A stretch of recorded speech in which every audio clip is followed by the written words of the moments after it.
আমাদের নখ আসলে এক ধরনের শক্ত ও অর্ধস্বচ্ছ প্রোটিন দিয়ে গঠিত, যার নাম ক্যারাটিন।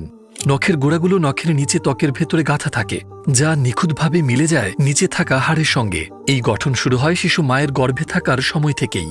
নখ আসলে কাজ করে সুরক্ষামূলক ঢাল হিসেবে আঙুলের ডগার জন্য। তাই তো আমাদের ব্যথা লাগে না নখ কাটার সময়। শুধু সুরক্ষাই নয়, আমাদের আঙুলের ডগাকে আঘাত থেকে রক্ষাও করে। এছাড়া নখ আমাদের সাহায্য করে ত্বক চুলকাতে এবং চুলকানি থেকে আরাম পেতে।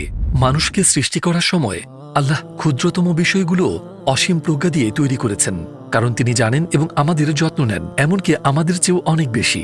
মনে রাখবেন, অন্য সবাই আপনাকে ভালোবেসেছে আপনার জন্মের পর, কিন্তু আল্লাহ আপনাকে সৃষ্টি করেছেন কারণ তিনি আপনাকে ভালোবেসেছেন।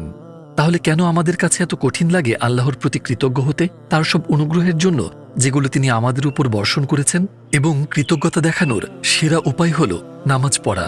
এখন চলুন আমরা আমাদের রবের প্রতি কৃতজ্ঞ হই।